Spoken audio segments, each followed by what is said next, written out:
السلام عليكم ورحمة الله وبركاته، اخواتنا وحبايبنا طلاب الصف الاول ثانوي، وحشتونا جدا جدا جدا، ويا رب تكونوا بخير وبصحة وعافية.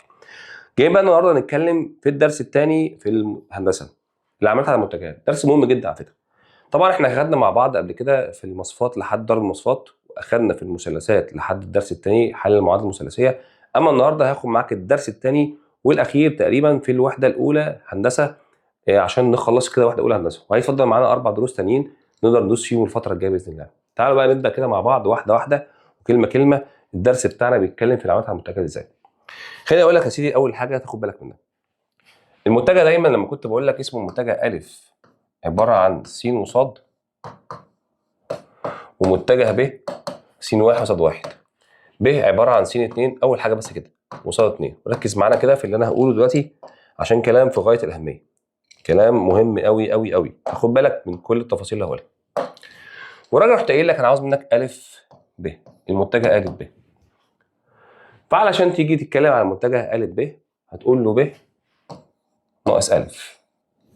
ب ناقص مين؟ ناقص الف. لازم تعمل ده، لازم تعمل ده. عارف ليه؟ انا واقف عند نقطه الف واتحركت نقطه ب، الف اهو، رحت ب، من الف لب، فاقول له ب ناقص الف. عشان اجيب مين يا فندم؟ عشان اجيب الالف ب، فب ناقص الف. فسيادتك لما تيجي نتكلم فانا هطرح التاني ناقص الاول التاني، والاول ناقص الاول التاني ناقص التاني، يعني س 2 ناقص س واحد فاصلة صاد 2 ناقص صاد 1. او ممكن تعمل حركه اسهل بسيطه قوي، تقول له كده س 2 وصاد 2 ناقص س 1 وصاد 1. ممكن تعمل حركه ابسط، هنخلي موجب ونغير اللي جوه القوس احسن، وده ابسط طريقه ممكن تحل بيها تجيب بيها ا ب. ادي اول حاجه لازم تاخد بالك منها لو انت عندك متجه من ا ل ب. طب لما اقول لك ج د، ايوه هتقول لي ايه؟ تقول لي ده يا مستر د ناقص ج. طب لما تقول لي مثلا ه واو، تقول لي ايه يا فندم؟ هتقول لي واو ناقص ه. وبهذا القبيل عشان تقدر تعمل مع الشغل بتاع المتجهات بالطريقه دي. دي اول حاجه تعرفها. اما بقى لو انا بتكلم معاك بقى على الشغل الهندسي وشغلك الاساسي كله على اللي هعمله حالا. لو انا عندي مثلث، ركز بقى معايا كده وخد بالك من التفاصيل دي، ا ب ج، وعاوزك تاخد بالك من اللي هعمله حالا. المتجه اتحرك من ا ل ب، وبعدين راح ل ب، وبتحرك من ب ل ج. المتجه اتحرك من ا ل ب، وبعدين اتحرك من ب ل ج. حلو الكلام؟ انا بادئ بألف ووصلت لجيم، اقفل بألف جيم. يعني من الاخر ألف ب رايح ب جيم، تقفل بألف جيم. عارف تعمل ايه؟ ما هو ألف راح لب، من ب راحت لجيم، بدأت بألف وانتهيت بجيم، فيطلع على جيم. بس الأحسن من كده والأسهل من كده والأنقى من كده والأظرف من كده، لو خدت بالك دايما من حاجة زي كده، إن الب تروح مع الب. يعني إيه الجملة دي؟ نهاية الأولانية وبدايه الثانيه زي بعض يروحوا مع بعض، فيتفضل الف ج. يعني يا مستر لما اعمل لك مثلا ب ج زائد ج الف من غير ما تقعد توجع في قلبك كتير، بص النهايه زي البدايه يروح مع بعض، يطلع لك ب الف في الكلام. خد بالك من التفاصيل الصغيره دي، خد بالك من التفاصيل الصغيره دي، ركز فيها. شوف انا عملت ايه في السؤال. طب لما اعمل لك مثلا الف ج زائد ج ب، هتقول لي يا مستر ايه؟ هتقول لي ده يروح مع ده يتحط الف ب. ده كلام فل. طب ركز في الاكتر كده، لما اعمل لك مثلا ج الف زائد مثلا ب ج وعاوز اوصل لها، هتقول لي يا مستر بص كده يا مستر، النهايه مش زي البدايه. صح، النهايه فعلا مش زي البدايه، فما ينفعش يروحوا مع بعض. بس لو انا خدت بالي اول واحد هو اخر واحد، اول واحد خالص واخر واحد خالص، صح ولا غلط؟ صح فعلا. طب ايه رايك لو بدلت اماكن؟ مش هغير حاجه. يعني ايه بدلت اماكن؟ هخليها كده ب ج الاول، بدلت مكان ده مكان ده، زائد ج الف. فايه اللي حصل معايا دلوقتي؟ بقت كده صح، ده زي ده يفضل في الاخر ب الف. وخد بالك كل دايما العمليه عندك عمليه جمع جمع جمع جمع. خد بالك من اللي جاي دي كده. لما اقول لك مثلا، ودي ملحوظه مهمه قوي بقى، الف ج ناقص ب ج. هي مستر اول حاجه انا شايفها دي اسمها ناقص، وما ينفعش اشتغل على الناقص كده كده في شغلي كله. الناقص ده عشان تخليه موجب لازم تبدل مكان الحرفين، ودي مهمه جدا. يعني اول ملحوظه اصلا ا ب بتساوي ب الف غلط، هي ا ب بيساوي سالب ب الف. فعشان كده انا ممكن العب اللعبه هنا واخلي ا ج زي ما هي، واخلي زائد وابدل الحرفين اخليها ج ب زي ما انتم شايفين. فايه اللي حصل؟ الجيم تروح مع مين؟ مع الجيم، هيتفضل في الاخر مين؟ ا ب. ادي الحوار كله زي ما انتم شايفين من طقطق للسلام عليكم، والموضوع انتهينا منه خلاص اهو. يبقى الفكره ا ج ناقص ب ج. حلو الكلام. فايه اللي حصل؟ بدلت، خليت سالب دي موجب، وبدلت الحرفين بقى ج ب، فالجيم راح مع الجيم فضل ا ب في الاخر. ادي الحوار بتاعك من طقطق للسلام عليكم اهو، زي ما انت شايف وزي ما انت ايه فاهم الدنيا ماشيه ازاي. طب ايه رايك لما اجي اعكسها؟ يعني ايه اعكسها يا مستر؟ لو انا عندك مثلث زي ما انت شايف كده اسمه ا ب ج، حلو الكلام، رحت اقول لك بقول لك انا عاوز منك ا ج ا ب بتساوي ايه؟ عاوز ا ب بيساوي مجموع حاجتين، فخليك ذكي. انت شايف المثلث اسمه ا ب ج، وانا عندي ا ب فاضل لي حرف واحد ج، فانا هبدا بالالف وهنتهي بالج، بالب اسف، هبدا بالالف وانتهي بالب، واحط الجيم في نهايه الاولانيه وبدايه الثانيه. شوف الجمال والسهوله، شوف الجمال والسهوله. طب مستر انا عاوز اكتب ب ج، حاضر، نعمل ايه؟ نكتب ب ونكتب ج، فاضل لي حرف الالف على شغال مثلث ا ب ج، احط الف واحط الف واحط زائد، زي ما انت شايف وفهمت كده السؤال. ادي القصه يا مستر. طب معلش وحط لي واحده كمان، قول لي مثلا ا ب، حاضر، اكتب الف واكتب مش ا ب بقى، خد مثلا يا سيدي ايه ا ج ا ج، حط لي الف وحط لي ج وحط لي في النص ب وب، نهايه وبدايه. ادي القصه بتاعتك. لو عكس السؤال عاوز واحد مكان حاجتين اتنين، خد بالك. فالنهايه زي البدايه طيرهم وخد الباقي.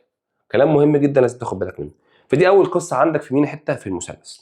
طب ركز في دي كمان وخد بالك منها. ا ب ج، رحت عامل لك كده ا د اسمه متوسط، اسمه متوسط. ماله متوسط؟ بيقسم القاعده لنصين متساويين. طب ماله اكتر كمان؟ لو انت عندك المتجه ا ب والمتجه ا ج والمتجه ا د، ثلاث متجهات، وفي الحاله دي لو انت عندك متوسط كلهم اتحركوا من ا، اتحركوا كلهم من ا، كلهم اتحركوا من ا، فساعتها ضلعي المثلث ا ب زائد ا ج بيساوي 2 من ا د. خد بالك القاعده نفسها ا ب زائد ا ج بيساوي 2 من المتوسط، ا ب زائد ا ج بيساوي المتوسط. طب ايه رايك لما اقول لك ب ا زائد ج ا، ركز كده، ب ا زائد ج ا بيساوي 2 من د ا حسب اتجاه انت اتحركت كده كده اهو، يساوي ايه؟ 2 د ا. ادي يا عم حته مهمه كمان. يبقى لو انا عندي متوسط بشوفه اتحرك من، طب بص عملت لك كده، رحت عامل لك كده هنا ا ب ج اهو يا عم، وده في النص. هتقول لي ايه؟ هتقول لي ب ا زائد ب ج، حصل ب ج بيساوي ده مثلا ب د بيساوي 2 ب د. ادي القصه من طقطق للسلام عليكم، خلص الحوار على كده. حوارنا بسيط، حوارنا سهل، حوارنا ما فيهوش اي مشكله خالص. طب خد بالك اللي جايه وركز فيها اكتر، واخر واحده مهمه عندنا. لو انا عندي متوازي اضلاع، متوازي اضلاع بقى ا ب ج د، طبعا احنا قلنا ا ب بيكافئ د ج والب ج تكافئ ا د وهكذا. فانا عندي هنا ا ب وعندي هنا ا د، فاقدر اقول له ان ا ب زائد ا د، حلو، ضلعين المثلث بيساوي ا ج نفسه. بص بقى بيساوي ا ج، يبقى ضلعين المتوازي اضلاع ا ب زائد ا د كلهم خرجوا من ا، كلهم خرجوا من ا، يساوي ايه؟ ا ج. طب لو رسمت متوازي اضلاع تاني، حاضر، ا ب ج د، رحت عامل لك كده اهو. بص اللي حصل، ج ب وج د بيساوي ج ا، ج ب زائد ج د بيساوي ج ا، حصل. يبقى شغل متوازي اضلاع بيتكلم من راس واحده يخرج منها يشتغل عليها، وصلت. بس ج ب ج د بيساوي ج ا، هنا ا ب ا د بيساوي ا ج، وهكذا. ادي القصه كلها من طقطق للسلام عليكم. خد بالك منها وخد بالك من التفاصيل البسيطه اللي قدام سيادتك دي. فالموضوع عندك بسيط وسهل وسلس. تعالى برضو نشوف بقى الاسئله بتاعتنا هتبقى ماشيه ازاي وامورك هيروح فين بتاعنا ان شاء الله. نبدا واحده واحده في الاسئله بتاعتنا. يلا بينا نشوف الاسئله بتاعتنا ماشيه ازاي. تعالى بقى بينا نشوف اول سؤال بيقول لك ايه بقى. اذا كان ا 3 وسالب 2 وب 1 و2، لسه كنا بنتكلم، هو عاوز منك ا ب. فا ب يا شباب هو عباره عن ب ناقص ا. طيب ممكن نكتب كده الباء عندنا 1 و2 ناقص الالف عندنا 3 وسالب 2. رحت قايل لك حركه حلوه تعملها، هتغير اشارات سالب وموجب وتخلي موجب طبعا. فلما اجي احسب 1 وسالب 3 سالب 2 واحسب 2 و2 يديني كام؟ 4. دي القصه الاولانيه اللي انت عاوزها بتاعت ا ب، يطلع كام وكام عندك؟ سالب 2 و4. اجابتك اختيار رقم ب. سؤال رقم 2. اذا كان ا سالب 1 و5 وب 2 و1 عاوز منك معيار ا ب. حلو قوي. الاول نروح نجيب ا ب. طيب يلا ا ب عباره عن ب ناقص ا. طيب الباء عندك 2 و1 ناقص ا سالب 1 و5 هنغير اشارات، هنخلي ده موجب ونخلي ده موجب وده سالب. لما اجي احسب بقى 2 مع 1 يديني 3، 1 مع -5 يديني -4. بس هو مش عاوز ا ب بس، هو عاوز منك معيار ا ب. فانت حافظ ايه اللي هيحصل. الجذر التربيعي مربع الاول 9 زائد مربع ده 16 جذر 25، يعني في الاخر كام عندي؟ يساوي 5. دي القصه الاولانيه بتاعتك، وركز في الحاجات بتاعتك اللي كلها بسيطه لحد دلوقتي. تعال نمسك السؤال رقم 3. اذا كان ا 4 وسالب 2 وا ب 3 و5 فان ب يساوي كام؟ صلى على الحبيب. هو طبعا ا ب كلكم عارفينها. ا ب بيساوي 3 و5، فاروح اقول لك ال ب هخليها ب ناقص ا. يساوي عندك كام؟ 3 و5. ومنها طلع الالف بره لوحدها في طرف لان هو عاوز الب. يبقى ب بيساوي 3 و5 زائد الف عندي كام؟ 4 وسالب 2. وتعال نجمع مع بعض كده، حط الب زي ما هي واجمع مع كده. 3 مع 4 اديني 7، وهجمع 5 وسالب 2 اديني كام؟ 3. خلص السؤال؟ خلص السؤال. كلها اسئله بسيطه وسهله ان شاء الله على خير يعني. السؤال اللي وراه يا باشمهندس بيقول لك ايه؟ اذا كان ا 5 في اتجاه س ناقص 6 في اتجاه الص وب 1 و2 فان ب ا بيساوي كام؟ صلى على الحبيب. انا بكتب ا الاول، بنكتبها الصوره المتجهه 5 وسالب س وسالب 6. الب مكتوبه عندك 1 و2، هو بس بيأكد على اللي انا خدته، فعاوز منك ب ا. يا جماعه ب ا يعني ايه؟ ا ناقص ب. طب يا جماعه يعني ايه ا؟ 5 وسالب 6 ناقص الب 1 و2، وتعالى نطرح يلا. هطرح 5 ناقص 1 ب4، سالب 6 وسالب 2 هيديني كام في الاخر؟ سالب 8. يبقى 4 وسالب 8، 4 في اتجاه س وسالب 8 في اتجاه الصاد. كويس قوي. السؤال اللي وراه اذا كان ا 7 و0 وب 5 جذر 2 وطبع على 4. اولا ا جميل وقمر وامور خالص. المشكله كلها عندك في الب لان مكتوب الصوره قطبيه، فاحنا محتاجين نحوله لصوره متجهه. ازاي؟ تعالى يلا. تعالى اقول لك تجيب الب. ازاي ما اجيب السين والصاد؟ طب ازاي يا مستر؟ علمتنا. السين بيجي 5 جذر 2 جتا الزاويه اللي هي 135، و5 جذر 2 جا الزاويه اللي هي 135. فلما اجي احسب دي بآلة حاسبه لوحدها هيطلع لي سالب 5 ويطلع لي دي 5. حلو. تعالى بقى نروح نجيب ا ب. هو عباره عن ب ناقص ا. حلو قوي. فالب عندي سالب 5 وكام و5 ناقص الالف عندي، الف عندي فوق 7 وصفر. ما تيجي نحسب الحوار ده كده، سالب 5 وسالب 7 سالب 12. 5 وصفر 5. ادي السؤال بتاعنا. الاول ناقص الاول والثاني ناقص الثاني، مفيش اي مشكله خالص اهو. هو عاوز بقى معيار بتاعه، معيار ا ب. يبقى الجذر التربيعي مربع الاول عندك كام؟ 144 زائد 25 جذر 169 يساوي عندك كام؟ 13. شوف انا عملت ايه. ا قمر الجميل. اما الب اللي كان عندي مشكله صوره قطبيه فحولتها لمتجه 5 جذر 2 جذر الزاويه و5 جذر 2 جذر الزاويه جبته. فقلت ا ب هو ب ناقص ا. حفظنا بقى الب عندي ناقص الالف عندي، فجبت القيمه وجبت المعيار بتاعها. بسيطه وسهله. خد بالك وركز تاني في الدنيا بتاعتك ماشيه ازاي. بص هنا ا ب ناقص ب ا. احنا اتفقنا مع بعض مش هينفع سالب خالص، ا ب زي ما هي. السالب دي هخليها موجب واروح مبدل الحرفين، اخليها ا ب كمان. فلما اجمع ا ب وا ب 2 ا ب. ركز فيه، ما تشتغلش على السالب، ممنوع تشتغل بالسالب. لو سالب في المتجهات خليه موجب بدل الحرفين بس. خلاص؟ طيب زي الفل. السؤال ده ورا باشمهندسين رقم 7. بيقول لي ا ب هو عباره عن 3 س و3 ص. يبقى ا ب اهو بيساوي 3 و3. طيب الب ج نفسه لو انا واخد بالي هو عباره عن صاد دي هو عباره عن مفيش س الا صفر وواحد. حلو. والراجل عاوز منك معيار ا ج. تعالى اعلمك حاجه مهمه جدا تاخد بالك منها. انت عاوز ا ج صح كده؟ هروح كاتب ا ولسه قايلها لك من شويه واكتب ج صح؟ فاضل حرف ناقص مسقط في النص هو مين؟ الحرف الب. اكتبه في نهايه الاولانيه وبدايه الثانيه. اكتب ب هنا وب هنا واحط بينهم زائد بس خلاص. انت بقى سيادتك عندك ا ب كام وكام؟ 3 و3 زائد الب ج عندك كام وكام؟ 0 و2. فلما اجمعهم مع بعض يديك ا ج. طب اجمع كده 3 مع 0 3 3 مع 1 كام؟ 4. يبقى انا جبتها كام وكام؟ 3 و4. هو عاوز بقى معيارها، معيار ا ج. الجذر التربيعي 9 زائد 16 يعني جذر 25 يعني كام؟ 5. الحوار كله اهو زي ما انت شايف. ركز كده في الشرح اللي شرحته دلوقتي حالا هيوضح لك حاجات كتير قوي. تعالى اللي ورايا يا باشمهندسين كده وشوف الدنيا هتروح فين. بص نفس الفكره كده. اذا كان ا ب بيساوي 2 و3 وج ب 3 و5 فان ا ج. حلو. طب لو قلت ا ج تاني زي ما انت عاوز هتقول لي حط الف وحط ج زي الفل، وحط نهايه ب الحرف اللي طلعت ب، فاكتب ب في النهايه وفي البدايه زي ما انت شايف كده. فالف ب ربنا كرمنا بيه فوق اهو 2 و3 زائد الب ج عندك، انت عندك ج ب لا، فانت تخليها ب ج زي ما انت فهمت كلامي، وساعتها ب ج اغير اشارات 3 وسالب 5 واكتبها 3 وكام وسالب 5. تعال نجمع كده، هجمع 2 مع 3 هيديني 5، وهجمع 3 وسالب 5 يديني سالب 2. خليك ناصح وذكي في التعامل مع الاسئله يا باشمهندس قدام سيادتك يعني. فكلام مهم. والسؤال رقم كام؟ رقم 8. سؤال رقم 9 يا باشمهندسين، أ 2 و3 وب 5 و6 فإن نقطة ج حيث 2 أ ج بيساوي ج ب. بص الأول هكتب 2 أ ج زي ما أنت شايف كده بيساوي ج ب زي ما أنت شايف كده. طب ممكن أسألك سؤال مالكش دعوة ب2، يعني إيه أ ج؟ هتقول لي يا مستر أنت قلت لنا أ ج التاني ناقص الأولاني يعني ج ناقص أ، افتح قوس كده وحط ج ناقص أ بيساوي أهي.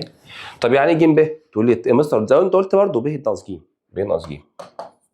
فإيه رأيك لو وزعت 2 في ج ناقص 2 في أ بيساوي ب ناقص ج، زي ما احنا عارفين ما نجمع الجيمات مع بعض ونطلع أ مع بعض بحيث إيه؟ بحيث الج لوحدها 2 ج 1 ج 3 ج، هجمع ب زائد أ زائد 2 أ.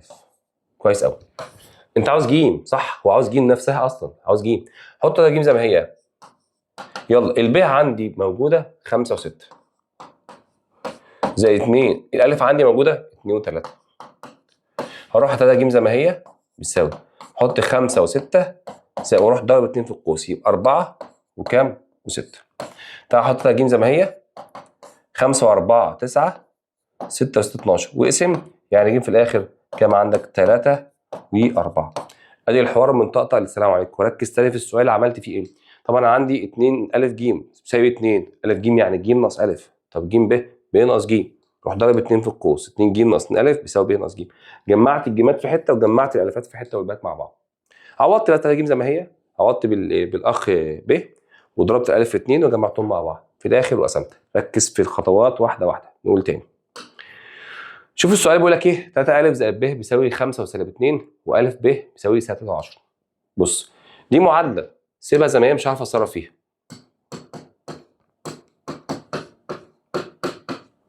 اما الأ ب دي انت عارف وانا عارف هعمل فيها ايه. أ ب دي هخليها ب ناقص أ بيساوي عندي 3 و10. ده اكيد لازم تعمل ده. وكده يا شباب عملتهم معادلتين مع بعض والراجل عاوز منك أ، فانت محتاج تحذف ب. طب مستر ب فوق موجبه وب تحت موجبه، طب ما تغير اشارات. هيخلي الموجب دي سالب، الموجب دي سالب، والسالب ده موجب، وغير جوه هخلي ده موجب وهخلي ده سالب، وتيجي نجمع مع بعض كده. فلما اجمع هتلاقي مين؟ الب راح مع الب خلاص. اجمع 3 أ زائد أ ب 4 أ. كويس. لما اجمع ارقامنا هجمع 5 مع 3 يديني 8، واجمع سالب 2 مع سالب 10 يديك سالب 12. اقسم المعادله كلها على 4 فالقلب بيساوي 8 على 4 فيها 2 وسالب 12 على 4 فيها كام؟ فيها 3. يبقى انا جبت الف كام وكام عندك بقى؟ 2 و3 موجوده موجوده موجوده موجوده 2 وسالب 3 اسف 2 وسالب كام؟ 3. زي ما انت شايف كده. شوف انا عملت ايه. دي معادله نزلتها ودي خدت ا ب عملتها ب ناقص ا وعملتهم معادلتين جبريه وحليتهم جبران مع بعض. زي ما انت شايف الدنيا ماشيه معاك. تعال السؤال رقم 11. اذا كان ا 3 وسالب 5 وب سالب 1 و5 وكان م 6 والكاف يوازي وكان ا ب ده يوازي م. طيب بعد اذنك الاول هات لي ا ب. اتعودنا بقى اللي هو ايه؟ ايوه جدع ب ناقص ا، برافو عليك. فالب عندك كام؟ سالب 1 و5 ناقص الالف عندك 3 وسالب 5. وانا عودتك تعمل ايه؟ هيخلي دي موجب وسالب موجب. اجمع معايا كده. هجمع سالب 1 مع سالب تديني سالب 4 وهجمع 5 مع موجب 5 اديك 10. كويس. الراجل المحترم قال لك ان ا بيوازي م. طب ما نكتب ا بالاول كده لوحده تاني. سالب 4 وكام و10. اما الميم نفسها عندك بتوازي كام؟ ميم عندك بكام؟ 6 وكام. بس هو قال لك دول بيوازوا بعض. يعني ايه يوازي يا مستر؟ الاول على الاول بيساوي الثاني على الثاني. يعني ايه يا مستر؟ يعني نقول سالب 4 على 6 بيساوي 10 على كاف، واروح ضارب مقص عاوز اجيب الكاف. هروح ضارب ايه؟ 6 في 10 على سالب 4. 6 في 10 على سالب 4. احسب آلة حاسبة يطلع سالب 15. ده الحوار كله. ده الحوار كله. فركز كده. الموضوع بسيط جدا جدا جدا. تعالى اللي وراه، اذا كان ا ب ب 2 و6 وا ج سالب 2 و9 عاوز ب ج، صلى على الحبيب. انا لسه قايل لك دلوقتي يعني ايه ب ج. هنكتب ب وهنكتب ج الحرفين الاول والاخير، فاضل الف والف وحط زائد بينهم. وتعامل بقى على السؤال. بص كده معاك مين؟ ب، انا عاوز ب الف، معايا ا ب، انا عاوز اكتب ب الف، فغير اشارات سالب 2 وسالب 6 زائد ا ج معايا جاهز خلاص، يبقى خليه سالب 2 وكام؟ 9. وتعالى نجمع كده سالب 2 وسالب 2 سالب 4 سالب 6 و9 هيديني كام عندك؟ سالب 6 و9 يديني موجب 3. بس الراجل عاوز معيار معيار ب ج. حاضر، معيار ب ج عباره عن الجذر التربيعي مربع الاول 16 زائد 9. خلاص يا جماعه الموضوع بقى سهل وبسيط. حاجه 5. ضروري ضروري ضروري ضروري تاخد بالك التفاصيل الصغيره والبسيطه اللي تتعمل في السؤال. الموضوع سهل جدا وبسيط جدا، محتاج تركز بس. السؤال اللي وراه يا فندم. بص بقى السؤال اللي احنا ايه اللي اتكينا عليه شويه بقى بحرفين بقى. ا ب زائد ب ج زائد ج الف. ركز كده، انت هتلاحظ ا ب متكرره فهتروح مع بعض يفضل ا ج زائد ج الف ما تكملش كتير. ا ج زائد المتجه المعكوس بتاعه هو ديك صفر. تقول لي صفر كده، اقول لك غلط، المفروض صفر متجه. حط صفر او تحط الواو. الصفر المتجه هو الواو موجود عندنا اهو. خلاص كده، وهو برده متجه طبعا. خلاص كده، اديك شايف اهو البدايه والنهايه. هنأكد تاني، بص هنا ا ب زائد ب ج زائد ا ج، الب تروح مع الب يفضل ا ج زائد هنا ا ج. هتقول لي يروح مع بعض، هروح اقول لك خد في اسنانك ان مش معكوسه. فانا هجمع عادي ا ج و ا ج 2 ا ج، ما ينفعش اللي في اللي فاتت لان ده متجهات. حلو، يبقى 2 ا ج زي ما انت شايف كده. اللي وراه بص تاني شكله رباعي مش فارق لي، بس خد بالك الب تروح مع الب، ما هي في الاخر يطلع مثلث، يطلع ا ج زائد ج د. طب لاحظت حاجه؟ الجيم تروح مع الجيم يفضل في الاخر ا د. ادي اللعبه يا عم، لعبه زي ما انت شايف قدامك اهي، بسيطه وسهله وتعامل واحده واحده. تعالى يا باشمهندس اللي وراه، اذا كان ا ب ج مثلث فيه ب ا ناقص ب ج، اتفقت معاك مفيش حاجه اسمها سالب، فانا هكتب ب ا زائد ماشي بدل حرفين يبقى ج ب اهي ب ا زائد ج ب. طب حد خد باله من حاجه في المعلومات اللي قلتها من الاول؟ حد خد باله اول حرف زي اخر حرف في الحاله دي بدل اماكن. يعني ايه؟ تخليها ج ب زائد ب ا بدون تغيير اشارات زي ما هي كده، فتلاحظ ده يروح مع ده في الاخر ج ا. ركز في اللي حصل، سالب مفيش سالب هنخليه موجب، بدل حرفين حصل. بعد كده لاحظت اول حرف زي اخر حرف بدل اماكن حصل زي ما انت شايف كده، يطلع في الاخر ج ا. ادي اجابه السؤال بتاعتك على الهادي خالص. اللي وراه يا باشمهندسين ا ب ج د متوازي اضلاع فيه ا ب ناقص ج د. حلو يا جماعه، انا قلت لك ايه دلوقتي؟ متوازي اضلاع. تعال بقى نرسم هنا متوازي اضلاع ا ب ج د. الراجل قال لك ا ب ماشي، انا متفق معاك مفيش حاجه اسمها سالب تظهر في المتجهات، هيخليها موجب. طب خليتها موجب بس اسكت بدل حرفين ده الج. ممكن تبص على رسمه فين ا ب فين ده الج؟ ده الج ما انت عارف يا باشمهندس ان ا ب بتكافئ ده الج، فانا ممكن اكتب ا ب زي ما هي واشيل ده الج واحط مكانه كمان ا ب، فلما اجمع ا ب وا ب يبقى 2 ا ب. خلص الكلام. وصلكم؟ لا سهله قوي يا مستر، سهله جدا كمان. طيب كويس قوي. تعالوا وراها برضو، اي مما يكافئ المنتجع صفر، عاوزه يطلع صفر، فناخد واحده واحده ونشوف. بص حاول من هنا تجيب اي اتنين، اول واحده مثلا الف، مثلا هختار الف. بص كده ا ب ج د ب ج، اي اتنين منهم بدايته نهايته وبدايته زي بعض هشتغل من الاول. يعني هبدا الاول ا ب زائد ب ج لوحدهم، بعدين زائد ج د. في اللي يحصل ب تروح مع الب بقت ا ج زائد ج د، فالجيم يروح مع الجيم بقت ا د، ما طلعش صفر. ادي الف. شوف انا بعمل ايه اللي بعلمه لكم من شويه، خد نهايه وبدايه. طب ما تيجي ناخد ب، مكتوب عندك ج د ناقص د كام؟ مفيش ناقص عندنا، هديت لك هخليه ج د الاول زائد دي د الكاف هخليه كاف د. حلو، بعدين زائد دي كاف ج هخليه ج كاف ج كاف. بقول لك ايه، انا عاوز حاجه بدايه ونهايه، مالكش دعوه بدي. بص دي كده، لاحظ دي اهو ده لو ج ما ينفعش. بص دي بدايه ونهايه خالص. ايه رايك لو بدلت؟ احط ج د كده زائد ج كاف زائد كاف د، فالكاف يروح مع الكاف، بقى عندك بص ج د زائد كمان ج د، لا مش بصفر، خلاص التاني مش بصفر. شغل ده شغل ده، انا عاوز نهايه وبدايه، مفيش نهايه وبدايه مفيش. هتقول لا بص بقى، لو بدايه ونهايه كده، نهايه بدايه نهايه بدايه او بدايه ونهايه.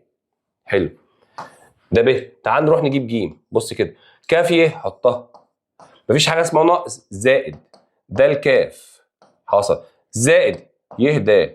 حلو، نبص كده بص اول اتنين كده النهايه وبدايه حصل، ده يروح مع ده. حلو، لا مش بس كده، استنى كمان، استنى، دي كافيه دي كافيه مؤاخذه دي. خلاص بص كده، بص دي كده دي ودي، اقول له كاف ي زائد ي د زائد د الكاف. بص كده اللي حصل، الي يروح مع اليه، بقت عندك مين؟ كاف د زائد د الكاف. كاف د وده الكاف كده بقى عكس بعض في اتجاه، فيروح معاه فيديك متجه صفر. متجه صفر، هي دي اجابتك. فانت اتعلم ازاي بتتعامل مع السؤال بطريقه اللي قلت لك عليها دي في الاول، نهايه بدايه زي الفل، بدايه نهايه زي الفل برضه، بس بدل الاماكن ساعتها. ادي كمان سؤال رقم 18. رقم 19 في المثلث ا ب ج، اذا كانت د الموصف ب ج، ما تيجي نرسمه نوضح نفسنا. ا ب ج، د في النص. حلو، فان ب ا ركز زائد ج ا حصل، ما انا عارف كويس قوي ان هو بيساوي 2 من د ا، قاعده وقانون متوسط، لان ده متوسط يا فندم. ما احنا عارفين ج ا ب ا اهو، ب ا زائد ج ا زائد ا د، انا عارف فاهم دول لوحدهم اصلا ب 2 ب ا. بص خد بالك بقى، بص بقى الكلام، بص الكلام بص الكلام. هو قال لك ايه العكس بقى؟ ده قال لك ده ب ا وج ا هيساوي 2 د ا، اعكس دول كده مع بعض 2 د ا زائد ا د. تعرف تجمعهم؟ غلط، ما ينفعش تجمعهم. ليه؟ عشان بدل حروف، بدل اماكن حروف، ما ينفعش. فانا عاوز اخليها د ا ودي د ا هي كمان، فحط 2 د ا زي ما هي، وساعتها عاوز اخلي د ا والناقص د ا. فلما اجي احسب 2 ناقص 1 يبقى د ا واحده فقط لا غير. فين حته؟ 6 عندك اهي. وادي السؤال رقم كام؟ رقم 19. تعال نشوف السؤال رقم 20، بيقول لك المحترم ده، في منتهى الضلاع المرسوم امامك واو ميم زائد واو نون. بص على الرسمه كده، ادي واو ميم اهو، واو نون اهو، كويس قوي. فين واو ميم نفسه؟ واو ميم اهو. هو واو ميم ده قدامكم على السبوره، مش ده نص ضلع من قطره كله؟ يعني انا ممكن اشيل واو ميم دي واحط مكان نص ه ميم، نص ه ميم زائد، طب واو نون اهي، نص مين؟ نص لام واو، نص لام واو، نص لام ميم كله، لام نون كله. فانا ممكن اسحب دوس على المشترك، يفضل عندك اللي هي ميم زائد اللام نون، وركز بقى في اللي جاي ده، يعتبر كل واحد فيهم قطر. انا عارف كويس قوي القطر ده، طبعا ده ب ا عامل كده، ده ب ا كده كده، هنا متجه ب وهنا متجه ا. حلو الكلام كده، على كل واحده باتجاه. خد بالك فين ه ميم؟ ه ميم اهو، هو عباره عن مين؟ عباره عن ه نون زائد ه لام. طب خد بالك بقى، يبقى عباره عن نص اهو، ه نون اللي هو اسمه ا زائد ه لام. ه لام اسمه ايه؟ اسمه سالب ب. انا عندي ب اصلا، شوف اتجاهه، انا عاوز بعكس اتجاهه بقى، يبقى اسمه سالب ب، ركز فيها كده اهي، يبقى سالب ب. شوف تاني اهو، ه ميم اهو عباره عن ده زائد ده، طب ده اسمه ا، ده اسمه سالب ب. طيب زائد لام نون، فين لام نون؟ لام نون اهو، صح؟ لام نون اهو عباره عن مين؟ ده بقى عباره عن ا عادي، ا اهو صح، زائد مين؟ زائد ب، زائد ب، مفيش مشكله خالص في اتجاهه. فحصل ايه؟ الب راح مع الب، يتفضل لك نص وهجمع ا والف 2 ا، فيحصل ايه؟ راح مع بعض، اخر متجه ا بس، وخلص السؤال من طقطقه. السلام عليكم. مساله بسيطه وسهله عندكم اهي. تعالى نشوف السؤال وراه، بيقول لك رقم 21، نفس الفكره، مستطيل. ما تيجي نرسم رسمتها عشان نفهم. ا ب ج د، فيه ا ج ماشي، هي نفس فكره متوازي، زائد ب د، ركز بقى كده، ا ج متجه وب د متجه، ركز فيهم. طيب لو انا عاوز اجيبها بدايه الحاجه اللي احنا قلناها، طب يا سيدي ا ج زائد الب د، بص على السبوره كده، ا ج، ا ج خرج كده، عباره عن مين؟ عباره عن ا ب زائد ا د، ا ب زائد ا د، ماشي يا مستر، زائد، طب ب د عباره عن ب ا، ب ا زائد ب ج، ركز في الكلام، ب ا زائد ب ج. هتلاحظ حاجه، هنا ا ب وهنا ب ا بيروحوا مع بعض عشان عكس بعض، خلاص حلو. فضل عندك مين؟ ا د. حلو. زائد ب ج. بص يا فندم كده، بص ا د ا د وب ج زي بعض. طب ما انا ممكن اشيل ا د دي واحط مكانها ب ج بكافئ، يبقى ب ج زائد ب ج، يبقى كام عندك؟ 2 ب ج. موجوده عندنا في الاختيارات 2 ب ج حصل موجوده. ادي يا عم الاسئله بتاعتك، شوف ماشيه ازاي، سلسه وبسيطه ازاي. تعالى شوف اللي ورايا بيقول لنا ايه. بيقول لي ا ب بيساوي ج د حيث ا ب 6 و4 وج سالب 1 و3 فان د بيساوي كام؟ صلى على الحبيب. ا ب وج د. تعالى انت عارف ا ب وج د يعني ا ب ناقص ا. طب ج د ناقص ج. ايه رايك لو انا جيت عوضت الب نفسه عندنا؟ لا استنى، امسح ده. انا عندي ا ب كتر خيره كتر خيره قوي، شيل ا ب حط مكانه مين؟ 6 و4. طب ج د انت عارفها بقى، د ناقص ج حصل. هو عاوز د، طب ارمي الجيم هناك خلصت. يبقى ده لها 6 و4 زائد الجيم. الجيم عندك بكام اصلا؟ سالب 1 و3. تعالى اجمع كده، ده اللي بيساوي 6 وسالب 1 سالب 5. حلو كده، 6 وسالب 1 4 و3 كام؟ 7. يبقى سالب 5 وكام؟ و7. موضوع زي ما انت شايف كده بسيط خالص اهو. سؤال رقم 23. ا ب ج د متوازي اضلاع فيه ا 7 وسالب 2 وب 5 15 و4 وج 9 و6. فين النقطه ده بيساوي كام؟ متوازي اضلاع. طيب بص كده ارسمه كده بنفسك عشان تفهمه. ا ب ج د. معاك ا ب وج. هو مش انت عندك ا ب متجه بيساوي تكافئ د ج متجه؟ حصل. طب يعني ا ب هتقول لي ب ناقص ا، صح؟ يعني ايه د ج؟ تقول لي ج ناقص د. اقول لك زي الفل. هو عاوز قيمه الدال نفسها، صح؟ فارمي الجيم هناك. حصل. حلو الكلام. هتخلي سالب د زي ما هي باشارتها، تحط ب ناقص ا ناقص ج. فسالب د زي ما هي. الب عندنا كام؟ 15 و4 ناقص الالف عندك كام؟ 7 وسالب 2 ناقص الجيم عندك كام؟ الجيم عندك 9 و6. وتعالى احسب، حط لي سالب د زي ما انت. 15 ناقص 7 كام؟ كام؟ 6. 6 وسالب 9 يبقى سالب 3. 6 وسالب 9.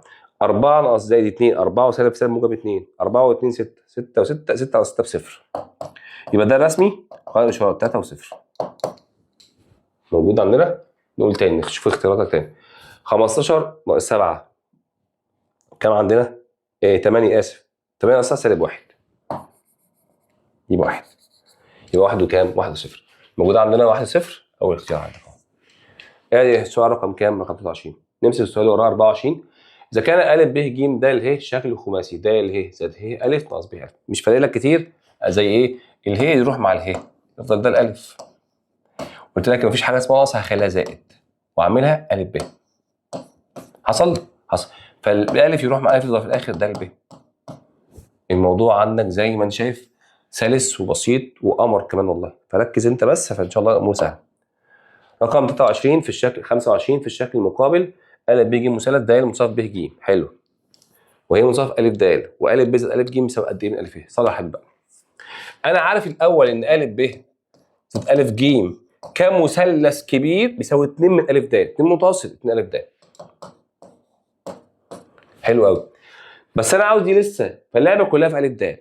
ماشي مستر، هو اصلا ا د ده مقسوم نصين صح كده؟ يعني 2 زي ما هي ها في، واقدر اشيل ا د يحط 2 ا ه يحط 2 ه د تاني، يحط 2 ا ه يحط 2 ه د. هو عاوز ا ه يبقى هشيل ا د واحط مكانه 2 ا ه 2 ا ه فيحصل في الاخر 4 ا ه. انا مكتوب عندي ا ه فاضل مين؟ 4. ادي الفكره بتاعه السؤال، لازم تكون حافظ القواعد وتعلمتها كويس. تعالى وراه برده يا باشمهندس شوف كده السؤال. بص قبل ما نحل السؤال انا شايف حاجه مهمه، ده يروح مع ده يبقى هي الف. شايف سالب اخليه موجب واخليه ج د. تعالى بقى نبص على السبوره هنا وعلى الرسم. فين هي الف؟ هي الف اهي كده. التاني فين ج د؟ ج د كده، صح ولا انا غلطان؟ طب ما انت شايف على الرسمه ان ج د بيكافئ مين؟ بيكافئ الاخ ده، صح ولا انا غلطان برضه؟ اقول لك حاجه ثانيه، حاجه احلى، اللي هي الف نفسه بتكافئ واحد تاني، بتكافئ د ه. فانا ممكن اشيل ايه؟ اشيل هي الف واحط مكانه د ه نفس الاتجاه، شيل دي حط د ه، صح؟ د ه زائد ج د. انا علمتك ايه بقى؟ يا نهايه بدايه يا نهايه بدايه نهايه. تاني، يا نهايه بدايه يا بدايه نهايه. طب فعلا بدايه نهايه، طب ما تقلبهم، هخليها ج د زائد د ه. فاستفدت برسمه، شلت حاجه وحط مكانها حاجه، فالدال تروح مع ده يفضل في الاخر ج ه. كلام رائع جدا جدا جدا جدا. حاجات من على الرسم بسيطه تشتغل فيها، الامور سهله وسلسه وتحل كتير عليها، هتلاقي الموضوع بقى سهل. شوف اللي ورايا بيقول لك ايه. لام ميم يمثل المتجه ايه؟ طيب فين لام ميم؟ اهو. لام ميم ده انا شايفه كويس قوي اهو. هو عباره عن القطر يساوي عباره عن لام ه زائد لام واو، واشيل لام اللي احط لام ميم زي ما هي. لام ه نفسه عندنا الف زائد ب، ولام واو نفسه عباره عن الف ناقص ب. فالب راح مع الب في الاخر يساوي 2 الف بس خلاص. فبسيطه؟ لا بسيطه فعلا ما فيهاش اي مشكله. تعالى برضو شوف السؤال اللي ورايا بيقول لنا ايه. في الشكل المقابل ان المستطيل فيه ه منتصف ج د، فان الف ه زائد د ه. طيب الف ه زائد د ه، بص على الرسمه كده، الف ه زائد د ه. حلو قوي. هو ممكن على الرسمه اعمل حاجه بتكافئها، اشيل حاجه واحط مكانها حاجه، فالف ه مالكش دعوه بيه خالص، سيبه دلوقتي. بس انا اقدر اشيل د ه واحط مكانها ه ج، حصل ه ج بس، فده يروح مع ده يفضل الف ج موجوده في الاختيارات. حصل. الرسم هشيل حاجه واحط حاجه تكافئها، عشان ايه؟ اصل انا مفيش نهايه وبدايه، هتقولي ده نهايه يا مستر هنا ونهايه ما ينفعش خالص. طيب تعالى بقى نمسك سلام. بيقول لك ايه بقى؟ الف د ناقص 2 الف ه زائد الف ب. اتفقنا اتفاق اصلا ما ينفعش يكون في سالب. هتعمل اول حاجه، هقول لها مثلا هكتب الف د عادي اهو زائد 2 عادي بس خليها هي الف زائد الف ب، مفيش مشكله خالص في الحوار ده. فواحد يقول لي يا مستر بعد اذنك بقى يا مستر انا هعمل حركه حلوه. ايه بقى الحركه؟ انا 2 دي مش هينفع اشتغل بيها خالص. امال هعمل ايه؟ انا هخلي الف د زي ما هي، و2 هي الف دي هخليها هي الف زائد كمان هي الف زائد الف ب. يا رب تكون واخدت بالك وركز كده على قوتين، بدايه نهايه. طب ركز ثانيه، نهايه بدايه. حلو اهو، بدايه نهايه نهايه بدايه. فانا هبدل حرفين، هبدل الاول هي الف زائد الف د زائد دي زي ما هي الف زائد الف ب. فلاحظ بقى حاجه، ده يروح مع ده يفضل هي د زائد الف يروح مع الف يفضل عندك هي ب. حلو ده. بص تيجي على سبوره، هي الف اهو، هي د هي د اهو، هي د زائد هي ب، هي ب. حلو الكلام كده، هي د زائد هي ب. طيب طب ما الهي د ده اهي، هي د ده اهي، ده هي ده ممكن اشيلها واحط مكانها الاخ ده ج ه، ج ه زائد ه ب. صح ولا غلطان؟ فالهي تروح مع الهي يفضل اخر ج ب. رائعه رائعه رائعه رائعه، تحفه تحفه تحفه. شيل وحط يا جماعه عشان تعرف تتعامل مع السؤال بتاعك. ادي القصه بتاعتك كلها من اول حاجه لاخر حاجه. تعالى شوف اللي وراه بيقول لك ايه برضه. تعالى نشوف السؤال رقم 29 بيقول لك ايه. ا ب ج مثلث فيه د تنتمي ب ج، اذا كان ا ج زائد ا د زائد ج ب زائد د ب بيساوي ك ا ب. عاوز قوه ملاحظه وعين كويسه شايفها كويس قوي، وتحاول توفق كلهم مع بعض. بص كده، انت عندك هنا ا ج وبعدين ا د وبعدين ج ب وده ج. عاوز قوه ملاحظه. الملاحظ قوي ان النهايه هنا ج والبدايه هنا ج، فدول هاخدهم مع بعض. النهايه د والبدايه فهاخدهم مع بعض، فانا اخد كل اتنين اللي فيهم نهايه وبدايه زي بعض زي الفل. يعني اخد من ا ج كده زائد الج ب، بدلت اماكن بس، زائد نفس القصه ا د زائد د ب، بس خلاص المساله اتحلت. ليه بقى؟ ده يروح مع ده يفضل عندك ا ب، وده يروح مع ده يفضل عندك برضو ا ب، فلما اجمعهم اتنين ا ب، وانا اصلا فوق بيساوي ك ا ب، فالكاف هيساوي عندك 2. فهي عاوز منك قوه ملاحظه سيادتك، هتلاقي الامور بقت بسيطه قوي قوي قوي. طيب تعالى نشوف السؤال رقم 30. ا ب ج د ه واو شكل مثلث منتظم. ا ب بيساوي م، ب ج بيساوي ن، ج د بيساوي ك. بقول لك ايه، ما تيجي نرسمه الاول. مش ترسم منتظم؟ ما نجيبه احنا من الرسومات بتاعتنا ونحطها على السبوره. نحطها على السبوره شكل مثلث منتظم اهو.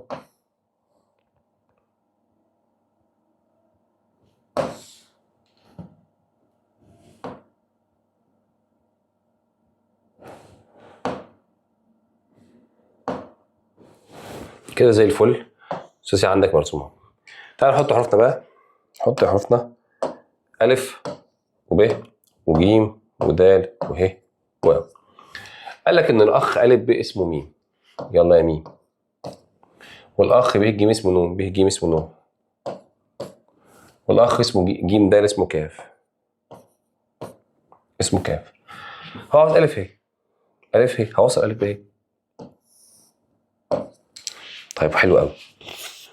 ركز بقى معايا كده وخد بالك. لو انا خدت بالي من السؤال نفسه ان الالف ب اصلا زائد الب ج زائد الجيم ده اللي ورا بعض كلهم ده مع ده وده مع ده يفترق اخر ده اخر ده في الاخر. يعني ايه الف ده؟ مجموع ده زائد ده زائد ده اللي هو ميم زائد نون زائد كاف. يبقى انا جبت الف د. فين الف د؟ اهو. هروح جاي موصله كده. ده كده الف د. مستر لو سمحت انت عاوز تجيب الف ه ممكن تجيبه لي؟ انا علمتك حاجه تعمل ايه. اول حرف واخر حرف تحطهم وتشوف الحرف اللي في المثلث. المثلث الف د ه مثلث اهو. داخل المثلث الحرف ناقص حرف الدال. حط الدال وحط الدال. حلو.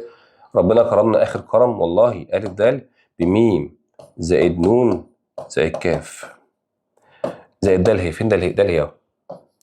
د ه ده بيكافئ به الف. بص على السبوره. د ه بيكافئ به الف. طب هو به الف اصلا عندي الف ب بميم يبقى به الف يحط له سالب ميم فيروح مع بعض يفضل نون زائد كاف. تحفه التحفه. رائع من روائع. نقول كمان مره. انا لو خدت بالي الف ب ب ج ج د ورا بعض مجموعهم كلهم هيبدا الف د. خلاص يبقى هجمع ميم زائد نون زائد كاف هيساوي الف د. خلاص يبقى الف د جبته. انا عاوز الف ه. حصل. فاروح مدخله في مثلث الف د ه اللي انا شفته مثلث اهو. عندي الف والهه حطهم الاول والاخر واحط الحرف الناقص د وده.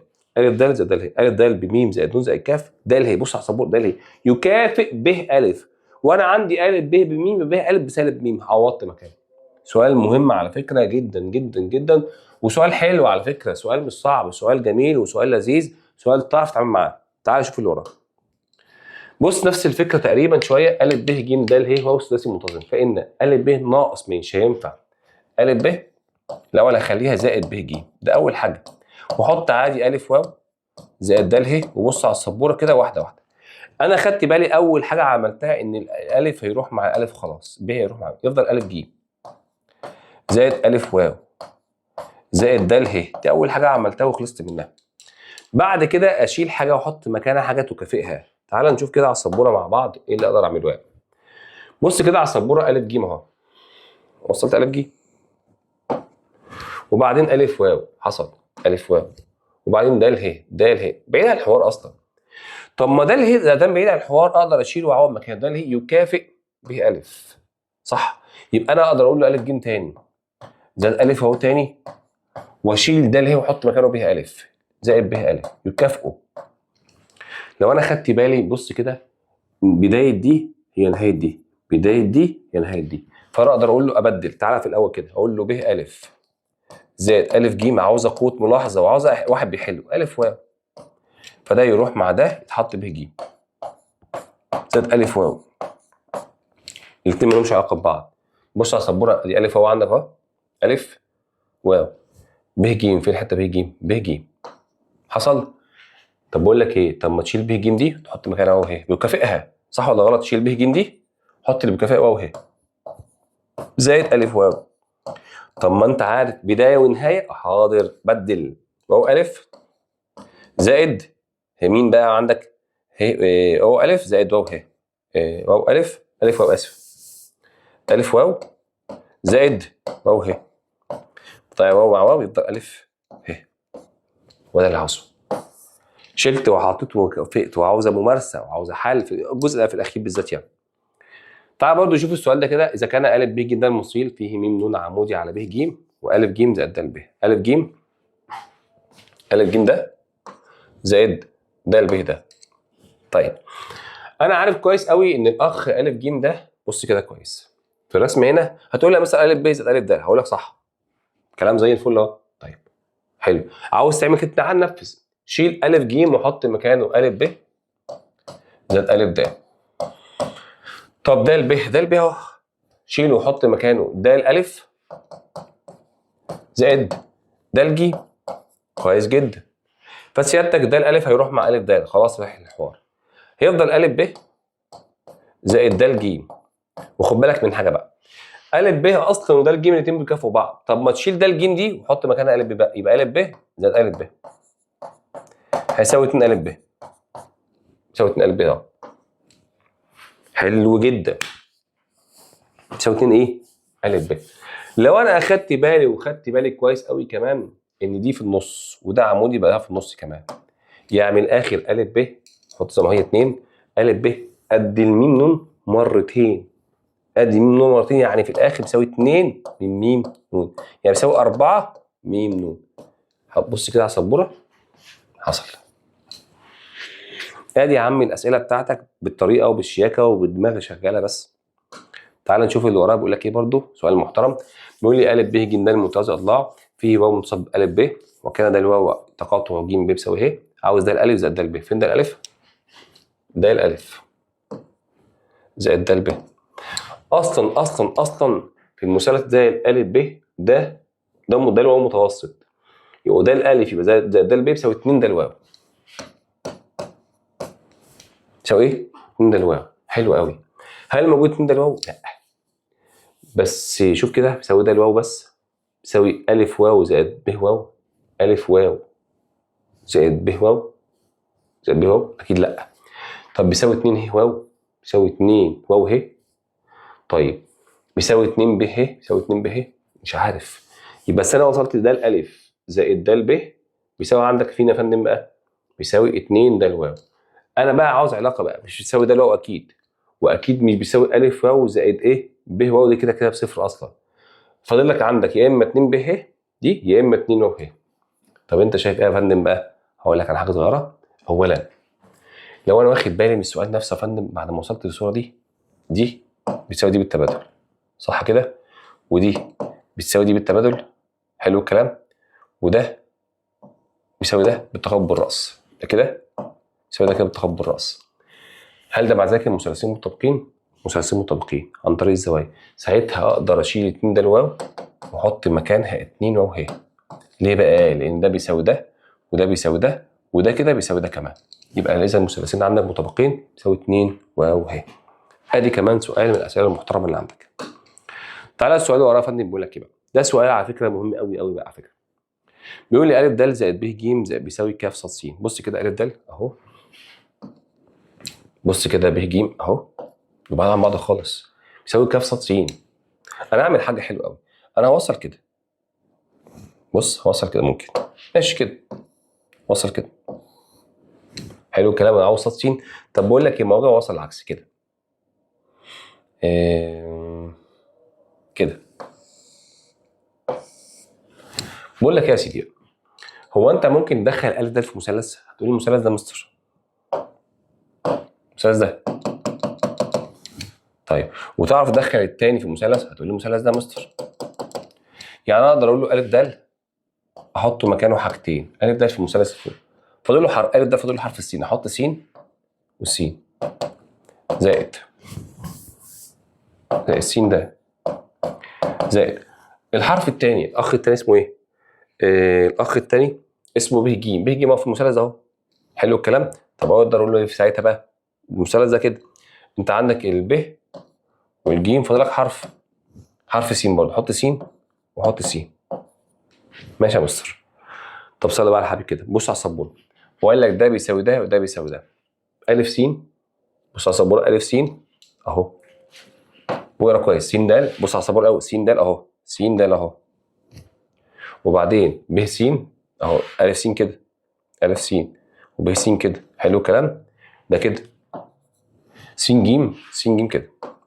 طب بالله عليك يا اخي اللي هتاخد بالك، الف س وب س، بص على السبوره الاثنين بيساووا بعض اصلا. هو قايل الكلام ده، لو انا شلت ده كده اهو، الاثنين بيساووا بعض اصلا، الاثنين بيساووا بعض، خدوا بالكم.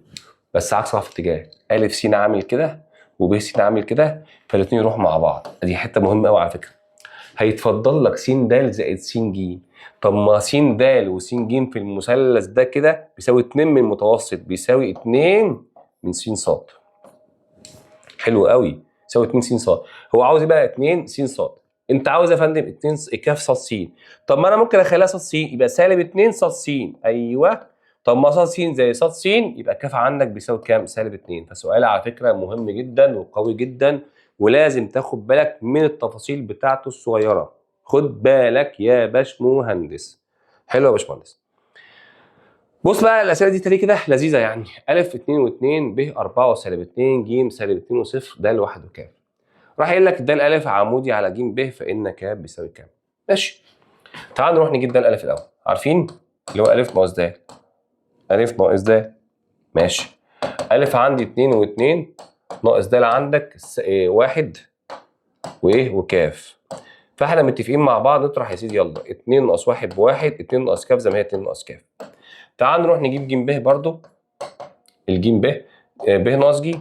الب عندي 4 وسالب 2 ناقص الجيم عندك سالب 2 و0. هنخلي ده موجب وده موجب وده خلاص زي ما هو. 4 و2 6 وسالب 2. الراجل قال لك عمودي، ده الالف عمودي على ج ب، فالناس حافظه ايه قاعده العمودي؟ ايوه حافظ الاول على الاول زائد الثاني، الاول في الاول زائد الثاني في الثاني بيساوي 0. هضرب 1 في 6 في 6. هضرب سالب 2 في سالب 2 دي في ده كله. سالب 2 في 2 بسالب 4. سالب 2 في سالب 2 في سالب كاف موجب 2 كاف واساوي بصفر. جمع يا فندم كده كده. بص جمع كده. 6 ناقص 4 بكام؟ ب 2 زائد 2 كاف بيساوي 0. طلعها بره يبقى عندك 2 كاف بيساوي كام؟ سالب 2. فالكاف عندك بيساوي كام؟ سالب 1. الحمد لله ربنا كرمك. حته برضو مهمه لازم تاخد بالك منها وتحطها حلقه في ودانك. تعال نشوف السؤال رقم 36 بيقول لك ايه بقى؟ معيار ا زائد ب ناقص ج. صلى على الحبيب. بص يا سيدي كده ا زائد ب. اهو بص الالف بتتحرك كده. بتتحرك كام واحده؟ 1 2 3. فالالف دي بتتحرك تحت س بس. فالالف دي اسميها عباره عن 3 و0 لان مفيش صاد. اما الب بص بيتحرك ناحيه السين كده. خد بالك نقطه هنا نقطه هنا، فيتحرك كده ناحيه السين كده عندك بواحد. يبقى الب عندك عباره عن 1. الصاد نزل لتحت، نزل كام؟ 1 2 3، نزل سالب 3. اما الجيم نفس القسم من هنا لهنا فيتحرك كده 1 2 3 4. يتحرك 4. اما طلع كده 1 2 طلع موجب 2. فالراجل عاوز منك ا في اول حاجه ا زائد ب ناقص ج. فالالف نفسه عندك 3 و0 زائد الب عندك 1 وسالب 3 ناقص ج هغير الموجب وغير اشارات سالب 4 وسالب 2. تعال نجمع كده 3 و1 4. 4 وسالب 4 0. 0 وسالب 3 سالب 3 وسالب 2 وسالب 5. انا عاوز منك المعيار بتاعه بقى. وطبعا الجذر مربع او المربع هيطلع في الاخر كام؟ 5. ادي القصه يا فندم. السؤال رقم كام؟ 36. حلو جدا. طيب تعال وراه. بيقول لي في الشكل المقابل 6 متوازيات اضلاع متطابقه واو س بيساوي م واو د بيساوي ن د ح بيساوي نقط بدلالات الميم والنون. حلو. انت عاوز د ح بيساوي د م ونون. فين د ح؟ د ح. د ح نفسه كده بدايه الايه؟ الميم والنون. بس واو س عندك بميم وده بنون. هو انا عارفه اصلا اللي انا عارفه ان ده لو عملت هنا ده س ح ده س لوحدها في المتوازي الاضلاع ده كله. متوازي الاضلاع عباره عن د لام زائد د الواو. صح؟ طيب د اللام نفسه هو عباره عن ميم. ماشي؟ ميم. اما د الواو هو د الواو ده عباره عن سالب نون بقى. سالب نون. طب ما س ح بيساوي برضو 2 من د س. 2 من د س يعني دي قد دي. صح ولا غلط؟ يعني من الاخر كده بيساوي د س اسف. يعني بيساوي م ناقص ن برضو. يبقى مع ذلك اذا بتتكلم بقى س ح كلها او د ح كلها اللي هو عاوزها بيساوي 2 من د س. يعني د ح بيساوي 2. د س عباره عن م ناقص ن. طب لو ضربت يبقى 2 م ناقص 2 ن. 2 م ناقص 2 ن. بس يا عم حوار بسيط خالص اهو. خدت منتدى اضلاع صغير ده كله القطر يعتبر القطر كله قده مرتين. طيب حلو جدا. السؤال اللي وراه بيقول لك ايه؟ ا ب ج د متوازي اضلاع س منتصف ا ب وهي س بتساوي نقط. هي س دي بتساوي نقط. س منتصف ا ب. برضه هو عاوزها بدلالات النون والميم. طيب هو الاول انت بتتكلم على هي س بس الحته دي. لو انا قفلت الشكل ده كده بقى شكل عندك ماله؟ مثلث، ده مثلث متوازي اضلاع في نفس الوقت. ورحت قايل لك في السؤال هنا يا فندم دلوقتي ان ج ب زائد ج أ كله يساوي 2 من ج س. 2 ج س كله. طيب وعاوز اقول لك ان الج ب ده كله او الج ب ده عباره عن مين؟ طب ج أ ده هو عباره عن قطر متوازي اضلاع، عباره عن ده زائد ده م زائد ن بيساوي 2 ج س. يبقى انا دلوقتي معايا 2 ج س بيساوي 2 م زائد ن. ده كلام فل جدا. فاحنا لحد دلوقتي وصلنا لحته حلوه قوي، 2 ج س بيساوي 2 م زائد ن. طب بيقول لك ايه رايك لو خليت الج س لوحده الطرف؟ فاقسم على 2 وعلى 2 وعلى 2 بقى الج س رسم كده هيساوي م بس زائد نص ن. وزي الفل جدا. تعالى بقى الحته اللي جايه مهمه بقى. انت عاوز اصلا تجيب ه س وتجيب علاقتها بج س. بص لو انا واخد بالي اصلا كنت راسمها طبعا متوسط. حلو الكلام. والاخ ده متوسط. النون دي هي عباره عن نقطه طلاق متوسط مثلث. فبتقسم متوسط بنسبه 1 2 من جهه القاعده، فتاخد 1 وده ياخد 2. فمعنى ذلك ان الحته اللي اسمها س ده اهي قد ايه من ج س كله؟ تلتها. وده 1 2 ده ج س كله 3 يبقى تلت ج س. طب ما انا كده خلصت يا فندم. ليه بقى؟ انا احط ه س زي ما هي واحط تلت، وانا عندي الج س فوق هو عباره عن م زائد نص ن، واروح موزع ه س زي ما هي واضرب تلت م زائد 1 على 6 ن. وخلص السؤال عندك، واقدر اسحب تلت عم مشترك يا عم زي ما هي كده خلاص اهي. زي ما هي كده تلت م زائد نص ن اللي هي موجوده عندك في الاختيار بتاعك. سؤال على فكره محترم جدا جدا جدا جدا، ولازم تاخد بالك من الحاجات البسيطه. طبعا مش سؤال موضوع امتحان قد ما هو بيشغلك دماغك شويه بس. تعال نشوف السؤال اللي ورايا بيقول لك ايه بقى. مثلث اذا كان ا د متوسط مثلث ا ب ج حيث ا 9 و6 وده سالب 1 0 هو عايز معيار ا ب زائد ا ج. لو انا جيت رسمت الرسمه بتاعتنا حط ا ب ج وقال لك ان ا ده متوسط يعني ا في النص هنا. حلو قوي. حيث ا 9 و6 وده سالب 1 و0. كويس قوي. الراجل عاوز منك ا ب زائد ا ج. انت عارف كويس قوي ان ا ب اصلا زائد ا ج بيساوي 2 من ا د. طب ما زي الفل. طيب سيب دي دلوقتي، خلينا نجيب ا ده الاول. ا ده عباره عن د ناقص ا. فالدال عندك بكام؟ سالب 1 و0 ناقص ا كام وكام؟ 9 وكام و6. لو حبيت احل سالب 1 ناقصها سالب 10 0 ناقص 6 بسالب 6. يبقى انا جبت مين؟ ا د. طيب فايه رايك يا فندم بقى لو ضربتها كمان في 2؟ نضربها في 2 كده يبقى الالف ده لنفسه 2 الف ده بقى نفسه عباره عن سالب 20 وسالب 12. انا بقى عاوز كده خلاص يبقى انا جبت ا ب زائد ا ج اللي هو بيساوي 2 الف ده بيساوي سالب 20 وسالب 12. فانا عاوز اجيب منك المعيار بتاعه بقى، معيار ا ب زائد ا ج. الجذر تربيع مربع او 400 زائد 144. لما نيجي نحسب السؤال بتاعنا 400 اهو الجذر الاول اهو 400 زائد 1 4 4 يساوي 4 جذر 34 يساوي 4 جذر 34. السؤال خلص يا فندم اهو. فالدنيا برضو سهله وبسيطه وسالكه. السؤال اللي ورا يا فندم بيقول لك ايه؟ اذا كان م نقطه تقاطع متوسط المثلث متوسط مثلث ا ب ج حيث م ا بص كده م ا زائد 2 م ب بيساوي نقط. طب هو انا لو جيت عملت كده عملت الكلام ده كده طب وسميت مثلا وليكن دي د. حلو الكلام. يبقى م ا نفسه زائد 2 م ب دي انا هعمل هخليها بص هخليها م ب زائد كمان م ب. طيب فم ا زائد م ب لوحدها بيساوي 2 م د دول كده لوحدهم عشان ده في النص يساوي 2 م د زائد م ب زائد م ب. كويس جدا. لو انا خدت بالي كمان 2 م د قايل لك ايه بقى؟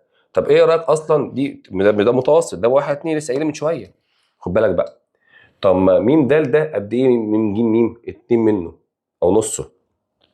طب اجي في الجنب كده م د تساوي نص ج م حصل. ومنها ان ج م هيساوي 2 م د.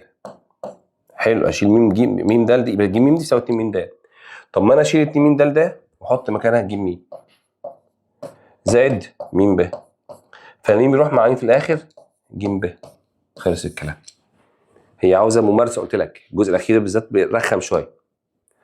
تعالى برضو على السؤال ده والشكل ده كده، واو ا ب ج مستطيل، واو ا ب ج مستطيل، في ب د زائد د ه، ب د زائد د ه، ب د ب د زائد د ه، وعاوزه بيساوي كام؟ باطوال اضلاع اصلا.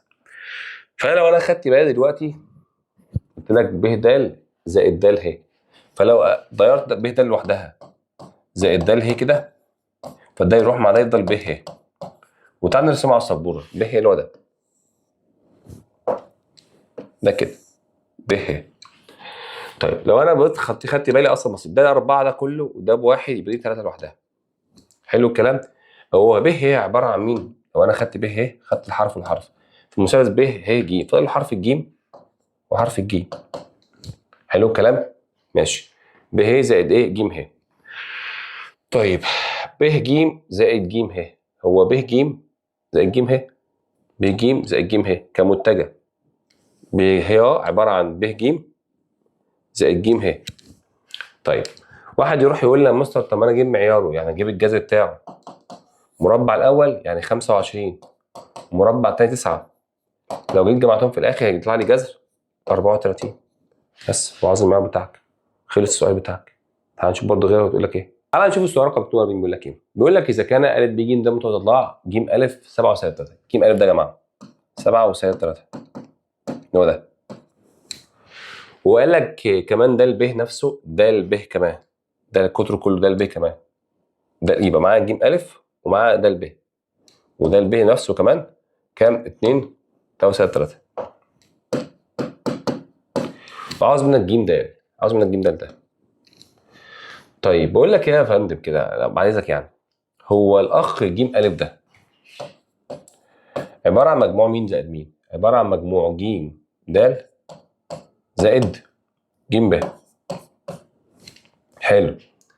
طب بعد اذنك برضه سيادتك، هو ده ب، القطر ده ب عباره عن مين؟ عباره عن د ا زائد د ا زائد د ج. حلو كده؟ حلو. وانت اصلا انت في الاخر كده انت عاوز تجيب مين؟ عاوز تجيب د ج. طب بقول لك ايه، انت عاوز د ج نفسه صح؟ ايه رايك لو انا غيرت اشاره اللي فوق؟ هقول لك دلوقتي سالب سالب سالب، فخليه سالب ج ا. حلو. وخلي سالب د سالب ج ده مش هسيبها سالب، هخليها د ج بقى ناقص، ودي ب ج.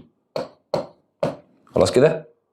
حلو الكلام اهو. ودي سالب ج ب، سالب ج ب، يبقى لعبت على دي بس. حلو. واذا ما د ب بيساوي د ا زائد د ج. طب ليه عملت كده؟ عشان اخلي د ج وده ج اللي انا عاوزهم ظاهرين. حط كده. بقول لك لما تيجي تجمع كده مع بعض يبقى هجمع سالب ج ا زائد د ب يا فندم بيساوي د ج وده ج 2 د ج. بص بقى، بص ج ب وده الالف، ج ب فين حته؟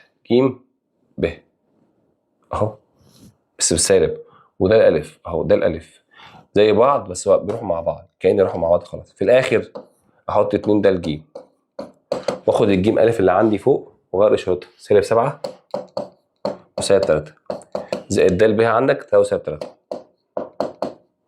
واحط 2 د ج واجمع سالب 7 و3 سالب 4 سالب 3 وسالب 3 سالب 6، فاقسم بدل ج في الاخر سالب 2 وسالب 3 سالب 2 وسالب 3 عندنا. انت عاوز د ج، عاوز ج د بقى، بدل اشارات يبقى 2 وكام؟ 3. خلص السؤال يا سيدي. سؤال على فكره محترم وتقيل، مش هقول لك سهل. تعالى اللي وراها برضو بيقول لك ايه بقى؟ ا ب ج د معين تقاطع قطرها في م ا ه زائد ا و بيساوي ك ا ب زائد ا د. بص شكل يخضك لكن ان شاء الله سهل يعني.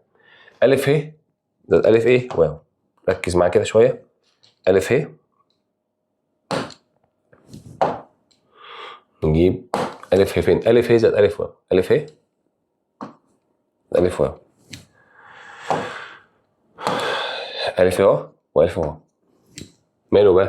يساوي ك ا ب زائد ا د، ا ب و د.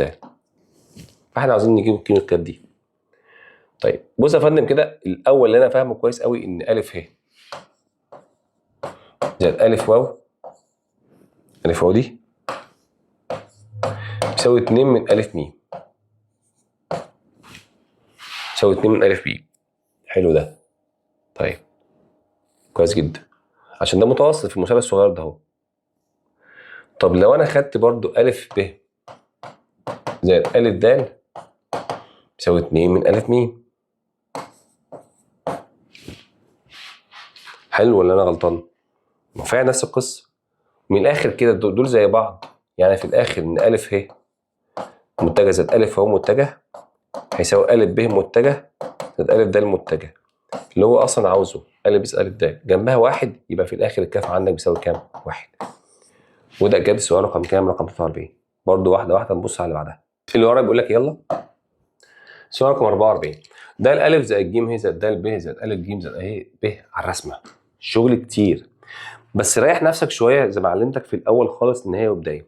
دي كده مع دي كده، يعني ناخد ده الالف مع الف ج لوحده، حلو في قوس لوحده، وخد دي كده مع دي كده، تاخد مين بقى عندك؟ ج ه زائد ه ب، واسرع لك زائد د ب لوحدها.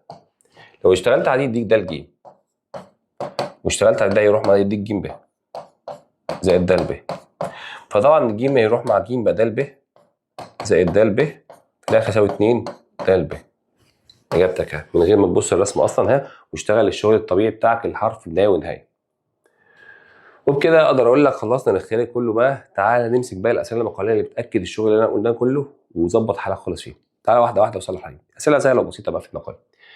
في مستوى احداثي متعامل اذا كان ا سالب 1 يساوي 4 وب 1 1 وج 6 وسالب 1 اوجد كل من ا ب وب ج. حلو. اول حاجه تعال نروح نجيب ا ب يا ولاد، اللي هو عباره عن ب ناقص ا. فالبي عندي 1 و1 ناقص ا سالب 1 وسالب 4، وقلنا نخلي ده موجب ونغير جوه القوس، واحسب 1 مع 1 ب2، 1 مع 4 ب5. تعال نروح نجيب ب ج، ج ناقص ب. فالجيم عندك 6 وسالب 1 ناقص البي عندنا كام؟ 1 و1. هنخلي سالب موجب ونغير جوه سالب وسالب. تعال نحسب بقى 6 وسالب 1 ب5، سالب 1 وسالب 1 سالب 2. الراجل المحترم قال لك اثبت متعامدين ان ا ب عمود على ب ج. بما ان بقى هضرب 2 في 5 زائد 5 في سالب 2، احسب دي كده 10. خلاص كده، الاول في الاول الثاني في الثاني زائد اسف يبقى ناقص 10، في الاخر يساوي كام؟ صفر. اذا ا ب عمودي على ب ج. وادي السؤال بتاعك يا باشمهندس. تعال اللي وراه يا باشمهندس بيقول لك ايه؟ 2 م زائد 3 ا ب بيساوي 3 ج ب ناقص ب ا. اثبت ان م بيساوي ا ج. سهله. هو مبدئيا اول حاجه طلع دي بتغيير اشاره، يبقى حط 2 م اهو يساوي 2 ج ب ناقص ب ا ناقص 3 ا ب. وتعالى اللعبه بتاعتنا بقى اللي هنلعبها مع بعض شويه. بص يا سيدي كده، صلى على الحبيب وركز معانا شويه. اول حاجه 2 م مالكش دعوه بيها دلوقتي، ونزل 2 ب ج زي ما انت شايف واشتغل على دي. اولا سالب ب ا زي ما هي خليها دلوقتي، وظبط دي ب ا خليها موجب 3 ب ا. ليه؟ عشان دول ا ب فانا عاوزها ب ا زيها. حلو. فلما عملت كده 2 م زي ما هي تساوي 2 ب ج، هنا لما احسب دي يطلع 2 ب ج 2 ب ا.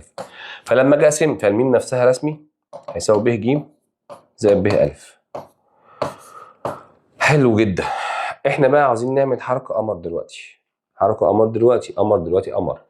2 ب ج دي ج ب على فكره. شوف بقى، فضي نفسك ورا الشمس اهي. 2 ج ب 2 ج ب هنا 2 خلاص من غير قسمنا على 2 ج ب زائد ب ا. ايه اللي حصل يا فندم؟ بقت في الاخر ب مع ب يفضل ج ا، يبقى الميم بيساوي ج ا. هو اثباتها. ادي السؤال يا فندم. كمان السؤال رقم كام؟ رقم 2. نمسك السؤال رقم ده بيقول لك ايه؟ في مثلث ا ب في المثلث س ص ع اثبت ان س ص زائد ص ع زائد س بيساوي صفر. بص ما فيهاش حاجه خالص اصلا، الصاد تروح مع الصاد اهو، يبقى اذا س ع زائد ع س. حلو. طب ما اصلا س ع ده الايمن، طب ما س ع وع س عكس بعض فيروحوا مع بعض يديك متجه صفر واو. بس يا عم ادي السؤال رقم 3 اهبل وبسيط ما فيهوش مشكله خالص. تعالى وراها بيقول لك ا ب ج ده شبه منحرف. اسمع دي بقى كويس. لو رسمت شبه منحرف نفسنا الاول اهو، ا ب ج د. قال لي ا د على ب ج بيساوي 2 على 3. السؤال ده مهم على فكره، ومنها على فكره ان الالف د هيساوي 2 على 3 ب ج. لما اضرب مقص باخدها كمتجه. حلو. اثبت بقى ان ا ج زائد ب د بيساوي 5 على 2 ا د. حلو. بص يا سيدي كده، فين ا ج اهو، فين ب د حصل اهو. انا عاوزك تاخد ا ج لوحدها.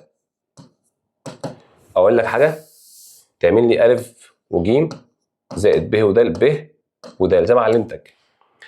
ا ج دخلها في مثلث، ا ج ده خش في مثلث ا ب ج. فاضل لك حرف الب، حط ب وحط ب اهو، ودخل ب د في مثلث، ب د في مثلث ب د. احنا خدنا ب د، حط المثلث ب ا ج. فاضل لي حرف ا، حط ا حط ا. فايه اللي يحصل؟ ا ب يروح مع ا ب. خلاص ماشي. انت عندك ب ج، انت عاوز ا د، فا د زي ما هي.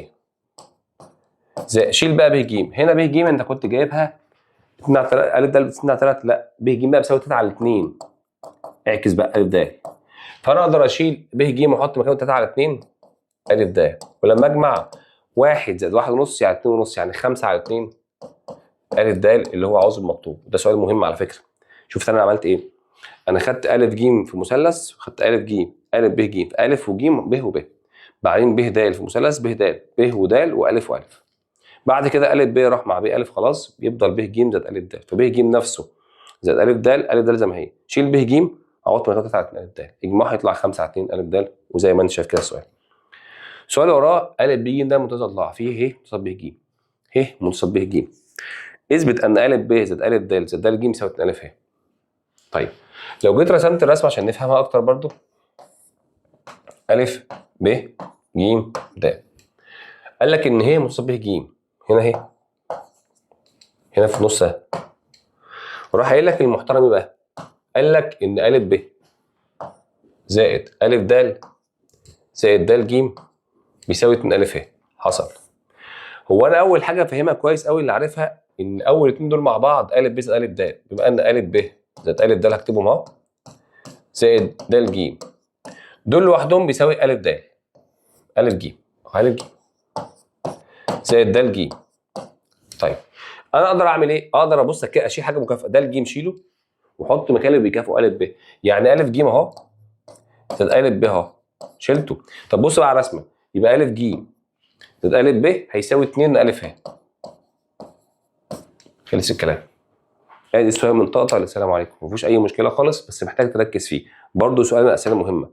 تعال نشوف السؤال رقم 6 بيقول لك ايه بقى. بيقول لك ا ب ج د شكل رباعي فيه س ص س منتصف ا ج. تعال نرسم كده شكل رباعي بشكل عادي خالص اهو، ا ب ج د. راح قايل لك س منتصف ا ج. هوصل ا ج اهو واحط س في النص، وليكن هنا ده س، ده كده بيساوي ده. وراح قايل لك كمان ص منتصف ب د. هوصل ب د كده وقال لك ص هنا منتصف ب د. حلو قوي. راح قايل لك ايه السؤال بقى؟ اثبت ان ا ب زائد ا د زائد ج ب زائد ج د بيساوي عندك 4 س ص. هوصل س ص كده، س ص كده. هي الفكره كلها هتكمل مسالتك ازاي؟ انا هوصل ا بالاخ ده كده، هوصل ا بس ا بص، ووصل الاخ الثاني ج ب ا بالصاد والجيم بالصاد كمان كده. هقول لك ليه بقى، تعالى اقول لك ليه. انا لو خدت بالي دول اول اتنين مع بعض واخر ودول مع بعض، هو ا ب لو خدت بالك ا د هيساوي 2 من المتوسط ده في النص، بيساوي 2 من ا ص. وخدت بالي ج ب زائد ج د بيساوي برضه 2 متوسط 2 ج ص. ولو خدت عامل مشترك 2 يفضل ا ص زائد ج ص. طب فين ا ص؟ ا ص اهو، ا ص وج ص. بص على السبوره بقى كده، دي مالكش دعوه بيها. هو ا ص وج ص بيساوي 2 من س ص، يعني في الاخر 4 س ص. خلي السؤال من اول لاخره، هو ده اللي عاوزه، لان ده برضه متوسط. خد بالك ده في النص اهو، ده كده في النص اهو. بس ده السؤال رقم كام؟ رقم 6. السؤال رقم 7 بيقول لي ايه السؤال؟ س ص ع ل س ص ع مثلث لم تنتمي لص ع. وكان ص ل إلى ل ع بيساوي 5 على 3. اثبت أن 5 س ع زائد 3 س ص بيساوي 8 س ل. ما تيجي نرسم رسمتنا كده ونشوف الدنيا هتمشي ازاي. س ص ع ص ل إلى ل ع ص ل على ل ع بيساوي 5 على 3. طيب ولو ضربنا مقص فيها يعني ص ل بيساوي 5 على 3 ل ع. ماشي. تعالى بص يا سيدي بيقول لك ايه. اثبت ان 5 س ع 5 س ع س ع زائد 3 س ص زائد س ص ده بيساوي 8 س ل. هو قال لك اللام تنتمي ص ع لام هنا. بقول لك ايه، انا همسك واحده واحده. 5 دي وافتح قوس واحط س هنا وعين زائد. حلو الكلام؟ عين. حلو الكلام. طب س ع س عندك اهو. لو دخلت المثلث الاولاني يبقى احط حرف اللام وحرف اللام. ادي اول واحده. زائد 3 س وصاد. مثلث تاني س ص اهو. احط حرف اللام حرف اللام وحرف اللام زائد اهو. ايه رايك لو ضربت في القوس 5 س ل زائد 5 ل ع زائد 3 س ل زائد 3 ايه عندك ل ص. بص كويس للمساله. فانا اجمع 5 س ل و3 يبقى 8 س ل. بص بقى اللي جاي بقى. ده 5 ل ع و3 ل ع. بص على السبوره فوق. هو قال لك هنا ايه؟ لو انا خدت بالي بص لو انا رحت عامل ضرب مقص هنا قلت له ايه؟ 5 ل ع يساوي 3 ص ل. ايه رايك شيل 5 ل ع دي وحط مكانها 3 ص ل زائد 3 ل ص. ايه اللي حصل؟ راحوا مع بعض الاثنين دولت علشان عكس بعض في اتجاه، ففي الاخر هيساوي 8 س ل اللي هو عاوزه في السؤال فوق. ده سؤال مهم جدا خد بالك منه. تعالى شوف السؤال اللي وراه هيقول لك ايه برضه. مثلث ا ب ج د منصف ا ب حيث وهي منصف ا ج. اثبت ان ا ه زائد ج د بيساوي ه ب زائد د ا. تعالى نرسم مثلث كده. ا ب ج د منصف ا ب. حلو. وهي منصف ا ج. اثبت ان ا ه ماشي زائد ج د زائد ج د ده ج د هيساوي ه ب زائد د الالف د الف. احنا عاوزين نثبت ده لوحده وده لوحده. طب تعالى ناخد الاول الطرف الايمن. ا ه زائد ج د ونطلع كل حاجه احنا خدناها. ا ه زائد ج د ا اهو. هو ا ه اصلا كده لو انت خدت بالك ا ه ممكن اقفل الشكل ده كده. ا ه ممكن اشيله واحط مكانه ه ج زائد ج د. شوف بقى شوف شيل حاجه تكافئها. يعني في الاخر هيساوي عندك اللي هي د واسمي الطرف الايمن. لو انا خدت الايسر برضه وخدت بالي ه ب زائد د الالف. بص على السبوره فين ه ب؟ ه ب ماشي. د الالف فين؟ د الالف اهو. د الالف تكافئ ب د. يعني ممكن احط ه ب ادي د الالف تكافئ ب د اهو زائد ب د. لو خدت بالي هيساوي ه د في الاخر. ايه ده؟ فالايمن بيساوي الايسر. الايمن بيساوي ايه؟ الايسر. وادي يا عم السؤال بتاعك كله من اول لاخره. بس خد بالك احنا عملنا في السؤال واحده واحده هتلاقي الامر بسيط ان شاء الله. يعني السؤال اللي وراه بيقول لي ا 3 و1 وب 1 و4 وج سالب 1 سالب 5 اوجد ن حيث ن ا زائد ن ب زائد ن ج بيساوي 1. صلى على الحبيب بقى هنا. اول حاجه لازم اخد بالي منها انت عاوز القيمه دي كلها. ن ا زائد ن ب زائد ن ج زائد ن بيساوي 1 بحيث. طيب اولا ن ا يعني ا ناقص ن. ن ب ناقص ن. ن ج ناقص ن. بيساوي عندك صفر. بيساوي صفر وصفر. فحط ا زائد ج زائد ب. حلو الكلام. ناقص 3 ن بيساوي صفر وصفر. صفر وصفر. ارمي بره بقى 3 ن رسمي كده هيساوي ا زائد ج زائد ب. بس خلاص. احط 3 ن واجمع. ا عندي 3 و1. الب عندي 1 و4. الجيم عندي سالب 1 وسالب 5. ما تيجي نجمع كده. 3 و1 4 4 وسالب 1 3. 1 و4 5 5 5 0. اقسم بان عندنا بيساوي كام؟ 1 و0. خلصت خلاص. خليك ذكي ده سؤال سهل بسيط. يبقى ن ا ناقص ن ب ناقص ن ج ناقص ن. جمع. السؤال اللي وراه ا ب ج مثلث قائم الزاويه في ب. تعال نرسمه كده. ا ب ج قائم الزاويه في ب. راح قايل لك ا عندك 2 و0، قال لك الب كام وكام 3 و2، وقال لك الج سالب 5 و5 ناقصين. ركز بقى، اجوا قيمه س. لو انا واخد بالي اصلا من الكلمه نفسها قائم الزاويه مش هستخدم فيه كمثلث، انا هستخدم كعمودي. يعني ا ب اقول له كده عمودي على ب ج. وتعالى نشوف كده نجيب ا ب عباره عن ب ناقص ا. فالباقي عندك احسب معايا كده 3 ناقص 2 بواحد، و2 ناقص 0 بكام؟ ب2. تعال نروح نجيب ب ج. ج ناقص ب. الجيم عندك احسب معايا سالب 5 وسالب 3 سالب 8. واحسب 5 ناقص س ناقص 2، 5 ناقص 2 3 ناقص س. فيا جماعه كلمه عمودي بنعمل ايه؟ الاول في الاول زائد الثاني في الثاني بيساوي صفر. يلا 1 بسالب 8 سالب 8 زائد واضرب دي فيه 2 ب 6 ناقص 2 س يساوي عندك كام؟ صفر. ارمي بره يبقى 2 س. واحسب سالب 8 و6 سالب 2، يعني س في الاخر يساوي كام؟ سالب 1. القصه عندك اهي. ادي يا عم الامر بسيط زي ما انت شايف كده. اللي بعده ا ب ج ده المستطيل فيه ا بيساوي 5 و1 وب 2 وسالب 1 وج سالب 3 وك. اوجد ك ثم اوجد احداث د. مستطيل تعالى نرسمه الاول. ا ب ج د اكيد هسيب بخواصه.